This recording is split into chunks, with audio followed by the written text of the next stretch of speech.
Okay, everyone. Look, it's gone 10 o'clock, so we are going to get started. Now, my name is Lucy Byrne. I am thrilled to be here with you today. I'm from a company called Healthy Tasmania, and I am going to be your host today on behalf of the Starting Point Neighbourhood House in Northern Tasmania for what is our first of our new webinar series called Mentally Well. Now, there will be 5 of these sessions every Wednesday morning at 10 a.m. And this series is all about helping you to stay mentally well whilst in isolation and this whole COVID-19 thing, which is going to go on for a little while, but also for you to support the people that you love and the people around you to stay mentally well. Now, we do hope to make this as smooth as possible for you today. Hopefully the technology all works for us and for you. But look, don't worry, if you do drop out, we will be recording these sessions and we'll put them up on the Healthy Tasmania website and also our Facebook page and also the Neighbourhood House Facebook page and website too. So you will be able to download it there so you can watch it again or also show your family and friends. But of course, because we are recording it, your participation in the session today is your permission to allow us to record.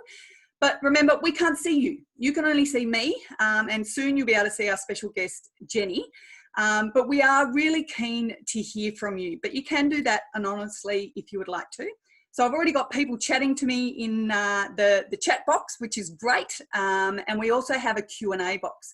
So if you're not familiar with Zoom, if you have a look down the bottom banner of your screen, there's a little chat function and also a Q&A section there as well. So keep the chat for the chat and the real questions for either Jenny or I in the question box, and I'll get Jenny to answer those questions at the end.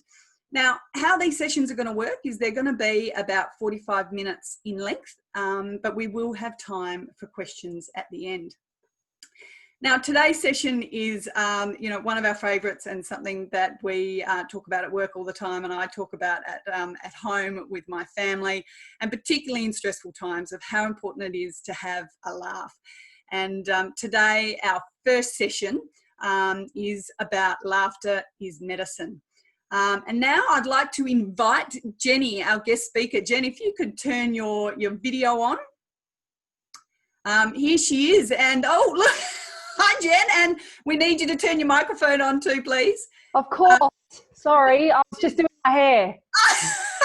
Awesome. So look, Jenny is coming to us live today from Sydney. She's from the Australian Humour Foundation. She started off as a musician, and then she turned to a clown doctor, and then to an elder doctor. And now, Jen, I understand you're a virtual doctor because of this whole COVID-19 thing. So tell me all about it. Who would have thought that clowning could go virtual, hey?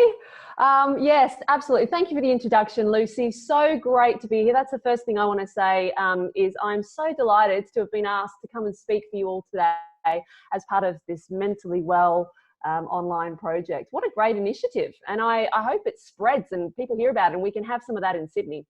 That would be great. As for the hair, I'm not sure what's going on today, Lucy and everyone.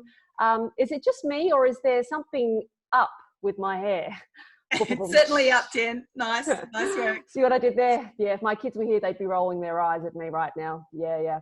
Well, as you said, Lucy, my name is Jenny McGregor. I am a clown doctor, an elder clown, and yes, now a virtual clown from Sydney. I'll go into the details of what that means in a little bit, but I thought that since we're talking about laughter today and laughter is medicine, I thought we could start with a sort of what I like to call a stress test, just to see how we're all going, because, you know, it's been a tough time with isolation, the COVID-19, it's been a crazy time. Our world has been turned upside down, and more than ever, I'm sure a lot of you out there have been feeling the stresses of, the recent months. I know I have. In my own life, it's been an interesting time to just sort of bring our minds into a new way of living. Even this Zoom thing for me, I'm often, when I do these chats and these talks, I'm face to face with people. I get to actually see you in person. So like Lucy said, please feel free to go in the chat box. I might even ask a few questions as I go or get you to sort of jump in and say hello, because I would love to hear from you all and sort of know who's out there and connect with you all. So if you want to jump on and say hi right now, I'd love to hear from you. But yes, as for my stress test, I'm just going to get a little screenshot up right now. So I'm going to share my screen and just see that if you can all see my screen. Can you see that now? We can see that, Jen. Good job. We got that The up. ultimate stress test. Now, I don't know if you know, but stress, actually, when we are feeling really stressed, it can impair our vision.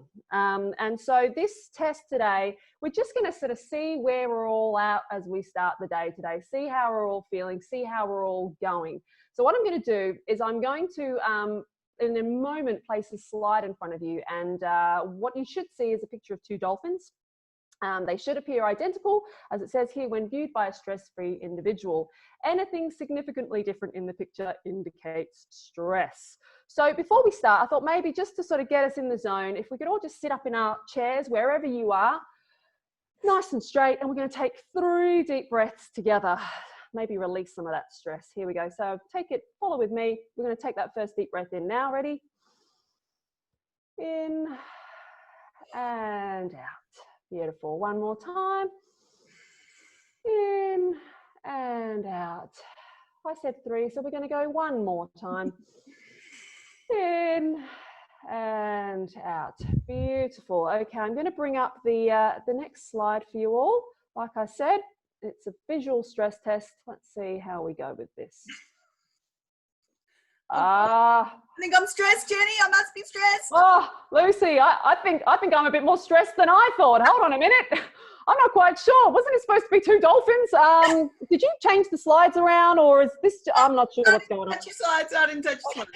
All right, okay. Don't worry, everyone. Don't worry. I think we're all seeing the same thing here, and hopefully, if anything, the laugh at a flying cow has given us a little bit of less of a stress. It's maybe released some of our stress today, hopefully. Yeah. All right. Hopefully we're all feeling a little bit better after that, because, I certainly didn't think I was as stressed as I maybe think I went on when I see this, when I see this slide.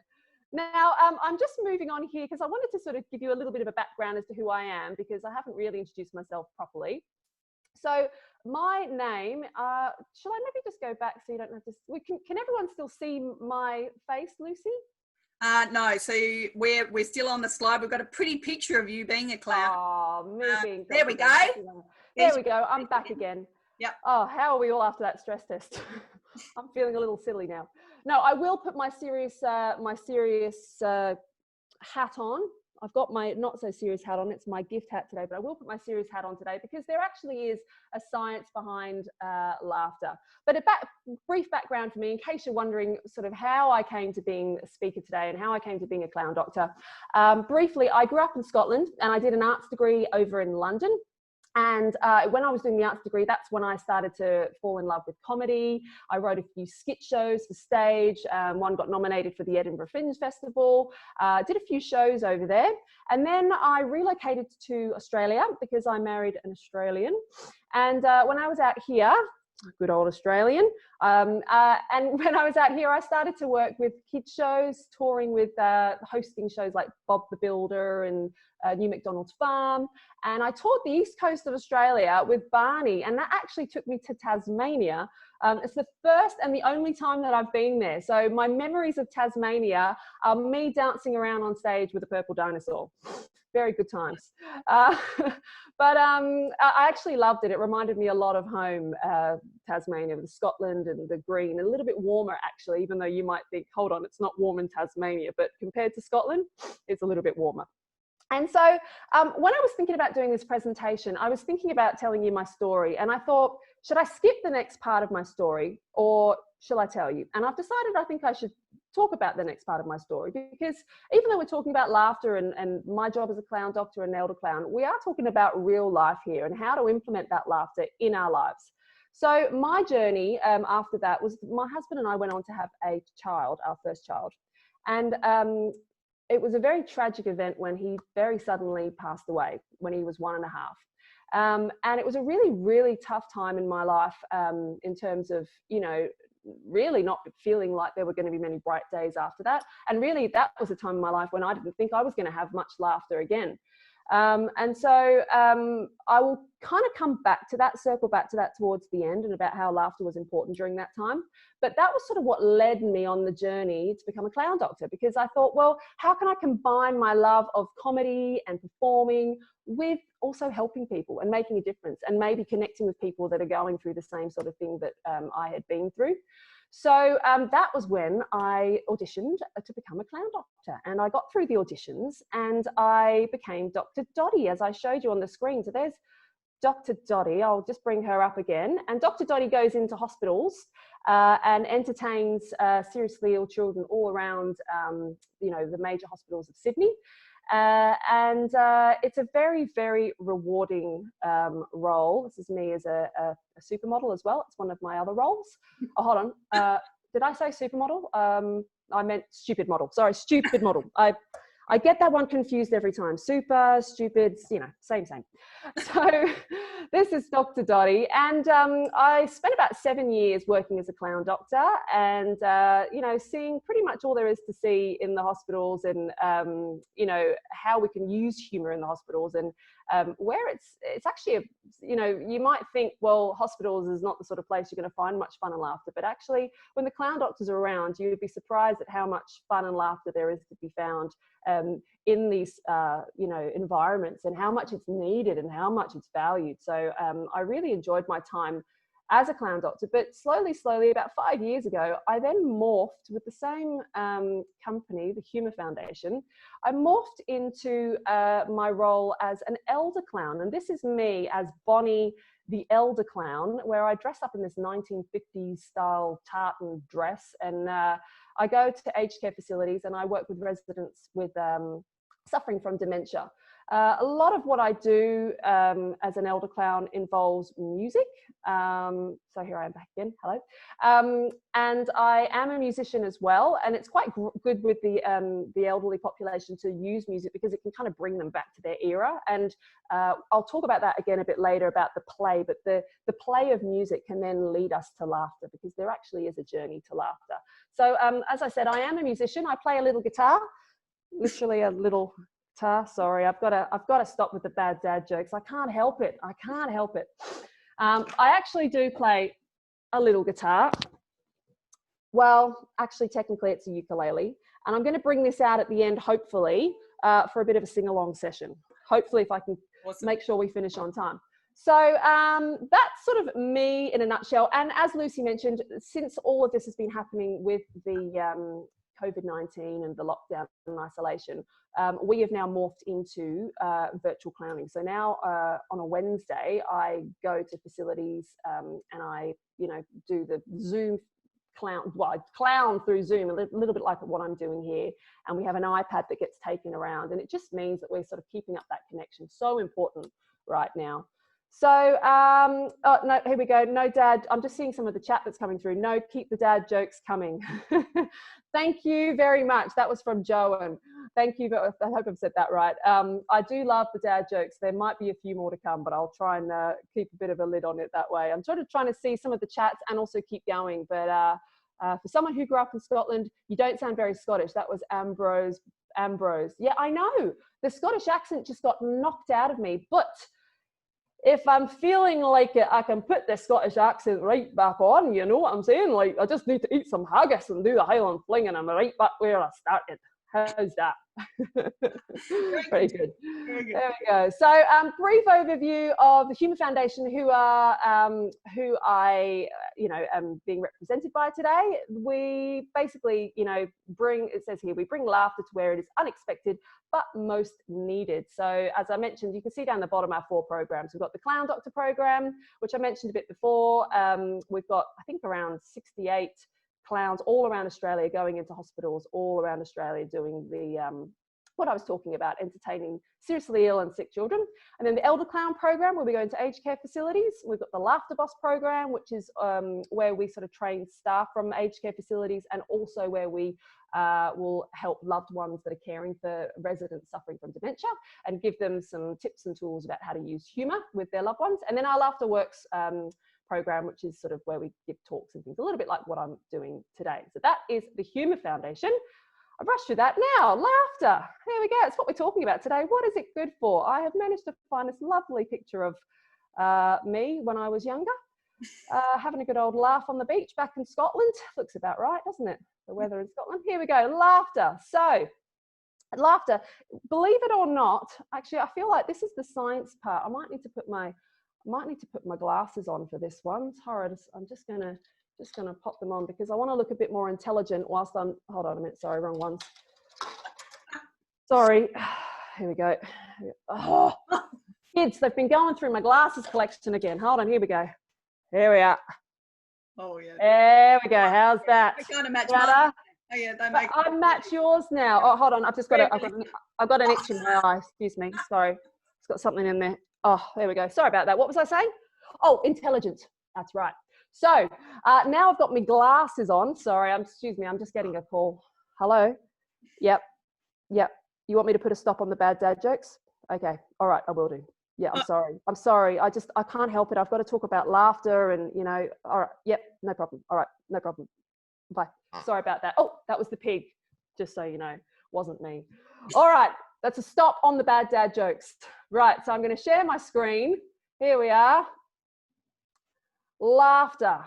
So, believe it or not, laughter relaxes our muscles. So if you don't have time to take a bath, having a good quick laugh actually does do wonders for the muscles. You know, often when we're, you know, I was talking about stress earlier, we're having a bit of a laugh with our stress test, but it actually is, according to the American Medical Association, they have said that, you know, it's the basic cause of about 60% of all human illness and disease. Stress, and laughter is a real way of you know, alleviating stress in our lives. Laughter really brings us into the present moment, because when you're laughing, you're not thinking about all your problems, you're not thinking about, you know, what's to come or what's been. You're sort of in that moment having that good time. So not only relaxes the muscles, but actually does relax, you know, the whole body and the mind. It's kind of like I said, like a meditation. It has a positive effect on the cardiovascular and respiratory systems, similar to exercise. True story. Again, if you don't have time to go to the gym, or if you don't like going to the gym, you know, just put on a good comedy, have a good laugh, and, you know, who would have thought that that was actually going to give you a bit of a workout? I mean, not only that, it even works the muscles in the face. So anyone who was thinking about doing some Botox, forget spending your money on that, and then you can't move your face anymore. This, having a laugh actually does, you know, work those muscles as well. It works your abdominal muscles. And there was a study done, there's quite a few studies here, and I'm happy to put that in the question section later. But there was a doctor called Dr. David Garlick from the New South Wales School of Physiology and Pharmacology, and he did a sort of study where they measured sort of people's responses watching funny videos and documentaries. And what he came to realise was laughter, which we all know this. When you've had a good laugh, it's followed by a long sigh and a large intake of breath. So any of you out, well, I'm pretty sure most of you out there have had moments where you've had that really big laugh, you've been laughing so hard, and then afterwards it's sort of like, you know, you just sort of take that breath and you got to, you know, relax. And well, I mean, that relaxes you already, but you sort of have that moment afterwards, that big sigh. And I have to say, as my work as a clown doctor, I have seen this time and time again. I remember this one time I was going into the oncology ward at Sydney Children's Hospital, and I walked into the room, there was like a big share room, and there were like 6 beds of you know, patients all in the one room. And the atmosphere when you walked in, I mean, it was so tense. You know, the kids looked so sick, no hair. A lot of them, their faces had swollen from the chemo, you know, the steroids that you have to have with the chemo. The looks on the parents' faces, you know, just so tense. There's the beeping of the machines. There's the in and the out of the doctors, and the poking and the prodding. The kids don't have a choice in what's going on, and nurses rushing in and out. And not to discredit all the wonderful work that, you know, all the staff do in these hospitals, but living in that environment, you know, you could just feel that energy. It was so tense. And I walked in with my colleague, Dr. Ding Dong. And as we walked in, you know, as clown doctors, it's not always a big, vivacious play that we do. Sometimes it's just finding what the play is, what the funny bone is. And Dr. Dottie happened to find a squeaky spot on the floor. I have a little squeaky here that I will use sometimes, and it's in my pocket. And she found a squeaky spot on the floor, and we started having a little bit of play around this sort of spot that, you know, I kept standing on and disturbing everyone. And Dr. Dottie was, you know, trying her best to sort of cover up and walk around the squeaky spot, but she kept falling on the squeaky spot and then causing more drama. She tried to walk around it with her legs and practically did the splits, couldn't get back up, and Dr. Ding Dong's pulling her. So Dr. Dottie was getting shoes and tables and anything, any sort of like IV poles that were lying around, trying to put it on the spot and bumping into them and causing more chaos. And as this was happening, this play, the kids started, you know, sort of catching on. This is going to be a bit of fun. And, you know, there was smiles happening, a little bit of giggles in the corner. And some of the parents sort of started to loosen up and feel a bit, you know, lighter. And eventually Dr. Dottie found a chair and she put the chair on the squeaky spot. And when she thought she was done and dusted, she's walked over to the other side of the room, feeling good with herself. And she found another squeaky spot. I mean, really? So Dr. Dottie, exasperated, has come around to the chair and she sat down on the chair. And one of Dr. Dottie's favorite props is her whoopee cushion. Yeah, I know. It's the oldest gag in the book, but it's a great one. So I have my whoopee cushion under my clown doctor coat, and I've let one rip as I've sat down. And this was the moment that the room just erupted. The parents, the kids, everyone, staff, everyone was in hysterics. And it was that moment I'm talking about, that sort of release. I mean, literally, I did release one. It was quite a ripper. But, you know, everyone was just able to sort of release that tension. A really beautiful moment. And I've seen this time and time again with, you know, with my work through clown doctoring and through elder clown work as well. So I bring this back up, telling you little stories here. So the immune system, who would have thought that laughter can help the immune system? It actually does increase the number and activity of natural killer cells. It increases your number of T cells. And for anyone who's not sure what they are, it's like a little white blood cell that you find in, they're kind of important for your immune system. They're the sort of soldiers in your body that search and destroy all the invaders. So they're really good. If you want to, you know, to increase the number of those is a very good thing for our immune system. And it also increases the levels of immunoglobulin, plasma cytokine, and interferon. So these are sort of groups of proteins in our bodies that regulate the immunity, also very important. So, you know, pretty much when we're talking about, especially the current circumstances, and what we've been going through with COVID-19, everyone's worried about their health. Everyone's worried about catching the flu. So an increase in, you know, your immune system, that's a bonus, right? You know, the laughter, it's going to make us even more well, and it makes us feel good. Bonus, I say. Coming back to here, just have a little for the point. Oh yeah, it reduces pain, reduces stress, promotes a positive outlook. You know, it makes us feel good, promotes promotes a feeling of well-being, you know, just that overall sense of feeling good. And on this reducing pain, I mean, again, I cannot speak more highly of how I have seen this in the work, especially as my work as an elder clown. When I'm working with the elderly, you know, often in these aged care facilities, you're sort of speaking to the residents and you ask them how they are. You know, 9 times out of 10, their answer will be, I'm in pain. I'm in a lot of pain, you know, like everything hurts. I mean, I've been suffering from back pain for the last few months, and getting out of bed in the morning, I can't even touch my toes. My dad says that I'm a grandma, and, you know, everyone makes fun of me because I'm moving around. So I know what that's like, just to be a little stiff. So I see how painful, you know, how much pain people are in. And I have this, I have another story, if you don't mind me embellishing for a moment. When I was in the aged care facility with this resident that I'd gotten to know quite well, her name's Nancy. And we were having this group session in a lounge room with everyone one day. Now, Nancy, just a little bit of a back story. She is one of these ladies that is in so much pain. You can just see it. Her face will tell you, her body. Usually she's being wheeled around in a wheelchair because she's so, I mean, she can walk, but it's so painful for her to walk. Even to blink her eyes looks like it's painful. And so one day she's sitting in the lounge room, and Dr. Dottie, sorry, not Dr. Dottie, Bonnie, I get confused with my clown names. Bonnie had found this sparkly shoe, and she wasn't sure who it had belonged to. So she was going around the residence, seeing if it, you know, anyone had been out for a bit of a big night the night before, trying it on, a bit like Cinderella. There was a lot of giggles and laughter over that. And then Bonnie decided, well, she quite liked the shoe. She was going to give it a go herself. So she puts the shoe on herself, of course only had one, and I'm, you know, trailing around the area, you know, with one heel and one flat shoe, limping around the place, my bottom hanging out, and all the ladies, you know, from this era thinking I'm the most unglamorous thing, even though I'm wearing my lovely tartan 1950s dress. And I put some music on and I started having a dance to some music. Well, the laughter just erupted and everyone was having a great time. And even Nancy, you know, she was smiling and laughing away, and I've never seen her have such a good time as she did that day.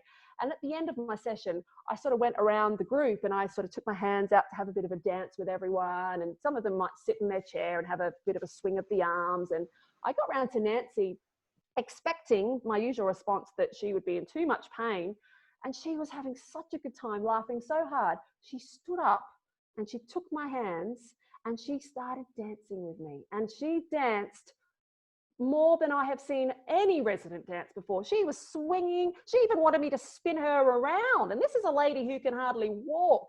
And it just goes to show that laughter really is medicine, and it really does help with pain relief. Like I was saying before with the meditation, it's almost like it gets you out of your head a little bit, laughter, you know, it sort of steps you out of that mind box that you can be in, and not to discredit the pain that people feel.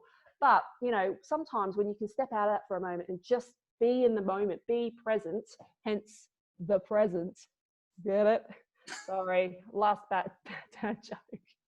But, you know, it just goes to show what a positive effect that has on our well-being. So that's sort of a little bit of the science behind laughter. I'm looking at my time and how I'm going. I'm going to have to sort of rush through the rest of the things so that we can have time to do a little bit of question and answer. So let me just have a little look here. This is us dancing. This was our moment where we were having a bit of a dance and a laugh in the aged care facility. So the journey to laughter.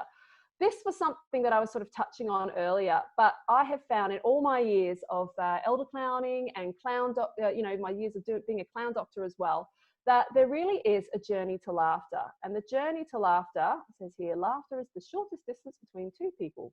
Victor Borge. Well, talking about distance here, doesn't necessarily have to be a long distance, you know, but it can sometimes just be a short, you know, to actually get to that point of laughter. Sometimes it can take me minutes, sometimes it takes me days, sometimes it can take me weeks. But generally, what I found the formula to be is we start with connection, we get to rapport, which can lead to play, which leads to laughter.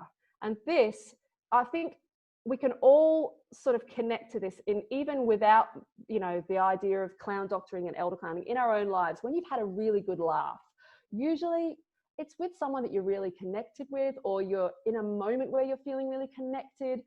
Even if it's with a comedian that you don't know, you're connecting to what they're saying. You know, there's a connection there to get to that point of laughter. Connection really is important, especially in our work. It's about seeing people. It's about building that rapport, so that then you can, you know, take those steps to get to that point. And when you get to the point of being able to play, I mean, play can come in all kinds of different forms. I'm sort of coming back and forth here. This is one of our beautiful elder clowns connecting with one of the residents, just taking that time to just sort of form that connection first. And then comes the play. And play, like I said, can come in all different forms. This is another resident that we work with at a place in Sydney, and this is Daisy. She looks a little bit like me actually, but this is Daisy, the elder clown. And there was some play they were doing around a fireman's calendar. They were sort of checking out the firemen and the fireman's calendar and seeing which one they fancy and which one they prefer. So, you know, play can be risque, it can be a little bit, you know, naughty as well. It doesn't just have to be silly, but there's so many moments for play in everyday life. And this is just a little bit of a overview of, I guess, what I'm talking about. When you make that connection, or when your humor comes based on that caring and that empathy, overall you can see all these points: reduces anxiety, improves mood, helps people cope, you know, relieves depression, it improves people's self-esteem. Generally what we're talking about is an overall sense of well-being. So that brings me to this point. How can you bring more laughter to your life? And this was an interesting one as I was coming to sort of terms with thinking about this talk and how I was going to, you know, round it off with how, you know, we can bring laughter to our lives, because it's one thing being a clown doctor, an elder clown, and you know, clowning around, but some people might be watching this thinking, well, I'm not funny, I'm not a funny person, you know, how do you expect me to create laughter? But this is the thing, you don't actually have to be a funny person. It's the idea of laughter. This is what I was talking about with the connection.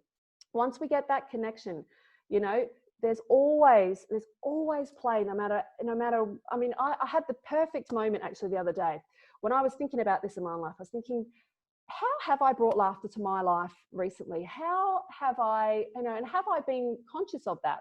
And then on Sunday, it was Mother's Day. And in Sydney, we're actually allowed to have people come around and visit at the moment. So my mum came around for dinner. And for Mother's Day, I was bought this beautiful gift, although you might not think it's so beautiful. I wanted to share with you what it is. I don't know if any of you have ever heard of this. It's called a Shakti mat. I've got it down here. So it's like a bed of nails, right? I'm just going to show you here. Pointy, spiky nails. Can you see that? Really, really pointy spikes. And it's a whole mat of them. And apparently it's meant to help with back pain and relieve. It's like, you know, acupuncture. So you lie on it like a bed of nails, and it, you know, activates all those points and gets all the blood circulating and flowing. So anyway, my kids brought out this mat after dinner when we were having a dinner the other night. And my daughter decides to walk over the mat, and she shows us how easy she did it. She said, oh, it's easy. You just go a walk, walk, walk. And so we thought, all right, let's all have a go. So then my son gets on it. He's got a very low pain threshold. He gets on it, keels over, and it started the ball rolling. My husband gets on it. He was even worse, falling over. And then my mum trying to get on it. Oh my goodness, I've never seen anything so hilarious in my life. She's walking across this thing, trying to like look like she wasn't in pain because she wanted to win the competition, but she was in so much pain. And then my husband decided to dance on it to show, oh, I can even dance on it. But he was in so much pain as he's singing, Billie Jean is not my, ow, ow. You know, it was hilarious. We were crying with laughter. My neighbors even commented the next day, like, what was going on in your place? Like, it sounded like a hoot. We wanted to join. And it really brought me to, I guess, my conclusion of laughter and how we can bring it to our lives. There are moments for play in our lives always. You know, who would have thought a Shakti mat would, you know, provide that? But, you know, even just a balloon, you know, you could blow up a balloon in your home. You know, if you've got someone with you, you can bounce a balloon. I mean, I was doing it with my kids, like who can bounce it in funny areas of their body and not drop the balloon. The play inevitably leads to laughter, because there's always going to be failings and mishaps within that. And this is also a really important thing I think about laughter, is being able to have a laugh at ourselves. You know, in our work as clown doctors and elder clowns, we never laugh at anyone. We're always laughing with. I'm very good at laughing at myself. And if you can have a laugh at yourself, and if you can really, you know, take that lighthearted view, you can morph that into all areas of your life. You know, like it means you can take things less seriously if you can have that laugh. So it was the same when I went through my grief after losing my son. The same thing happened when, you know, I was able to, my mum sort of, it was only a few weeks after, you know, the whole event and everything. And I remember having this massive belly laugh, and I never thought I was going to laugh again. I mean, I was in that much despair. And she told me a story from my childhood about, you know, me finding a sanitary towel that I didn't know was a sanitary towel. I thought it was a headband, and I put it on my head, and I went out for dinner with a sanitary towel on my head. I mean, ridiculous, but it caused this laughter like nothing else. A story from my childhood. Again, connection. I connected to it, and then just being able to have a laugh at myself. So I guess when we're talking about how can we bring that into our lives, even if you're on your own, you know, do you have a friend that you can call? Is there a family member that, you know, always makes you laugh? Is there a comedian you like to watch on, you know, on a show? Like, I mean, if I'm having a bad day, sometimes I will go to Michael McIntyre, the comedian. I don't know if you've heard of him, but as a parent, his little skits on parenting, hilarious. When he talks about trying to leave the house, oh my gosh, it just has me in tears.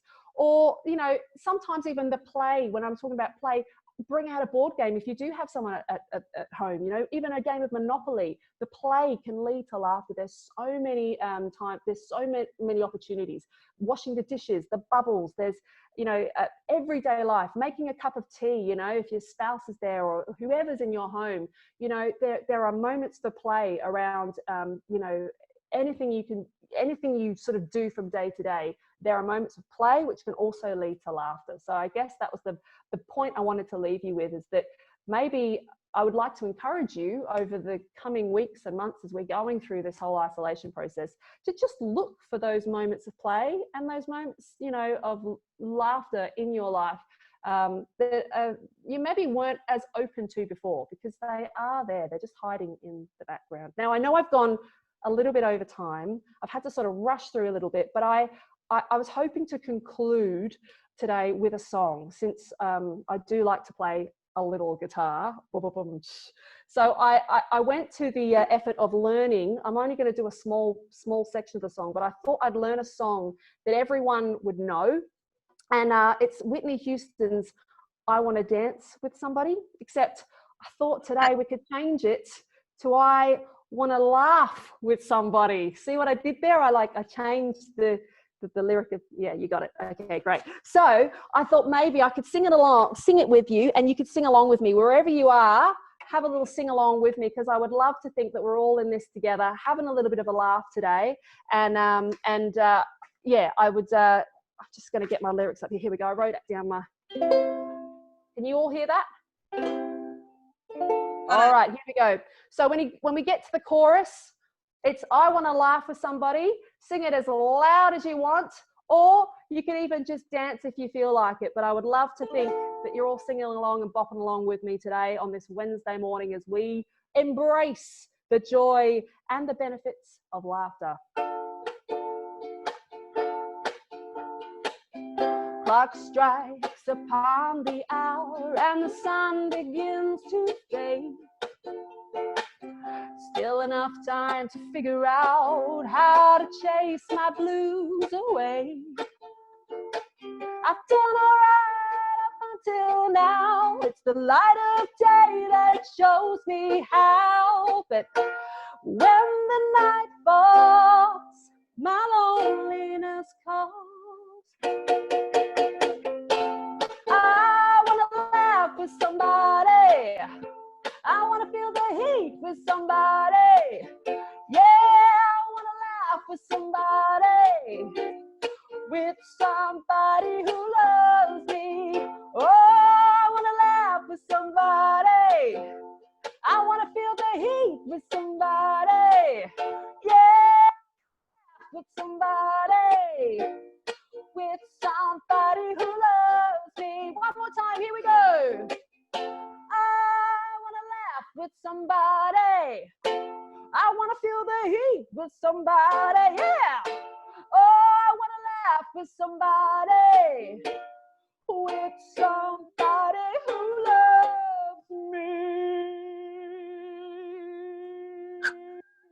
Yeah, woohoo! And Lucy, I can see you bopping along. I feel it. I felt it. I felt it across the waters. Everyone was dancing. And I just want to say, I hope that today has inspired you to find ways to bring laughter, more laughter into your life, because overall, laughter has such a huge benefit on our well-being. And you deserve that, you know, in an abundance. Truly, laughter is medicine. Thank you so much.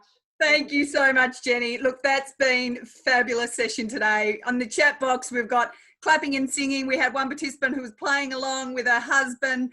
Everybody was laughing.